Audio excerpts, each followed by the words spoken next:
नमस्कार, स्वागत है आप सभी का हमारे YouTube चैनल में।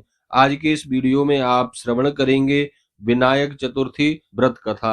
दूरबा से भगवान गणपति की पूजा करें, इससे भगवान गणपति की बहुत शीघ्र ही कृपा प्राप्त होती है और विघ्नहर्ता अपने भक्तों के जीवन में आए हुए सभी विघ्नों को हर लेते हैं। आइए श्रवण करते हैं विनायक चतुर्थी व्रत की कथा। एक बार प्रेम से कहिए, बोलिए गणपति गजानन भगवान की जय, शंकर भगवान की जय, पार्वती माता की जय।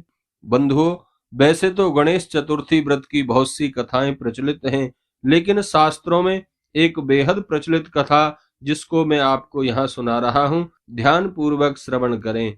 एक बार भगवान शिव तथा माँ पार्वती नर्मदा नदी के किनारे बैठे थे। वहां माता पार्वती ने भगवान शिव से समय व्यतीत करने के लिए चौपड़ खेलने को कहा।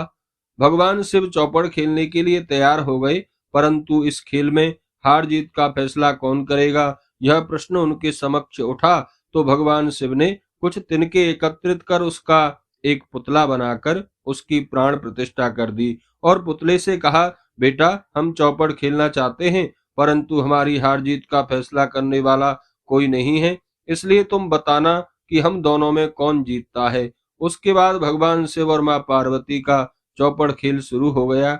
यह खेल 3 बार खेला गया और संयोग से तीनों बार माता पार्वती की जीत हो गई। खेल समाप्त होने के बाद बालक से हार जीत का फैसला करने के लिए कहा गया तो उस बालक ने महादेव जी को विजयी बताया। यह सुनकर माता पार्वती क्रोधित हो गईं और उन्होंने बालक को लंगड़ा होने और कीचड़ में पड़ा रहने का श्राप दे दिया।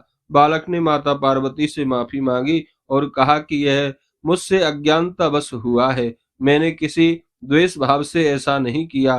बालक द्वारा क्षमा मांगने पर माता पार्वती ने कहा, यहाँ से गणेश पूजन के लिए नाग कन्याएं आएंगी, उनके कहे अनुसार तुम गणेश व्रत करो, ऐसा करने से तुम मुझे प्राप्त करोगे। यह कहकर माता पार्वती भगवान शिव के साथ कैलाश पर्वत पर चली गईं। 1 वर्ष के बाद उस स्थान पर नाग कन्याएं आईं।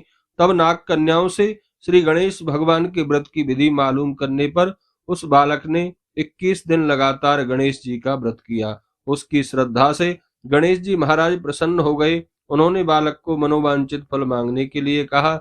उस पर उस बालक ने कहा, हे विनायक, मुझ में इतनी शक्ति दीजिए, मैं अपने पैरों से चलकर अपने माता पिता के पास कैलाश पर्वत पर पहुंच सकूं और वे यह देखकर प्रसन्न हों।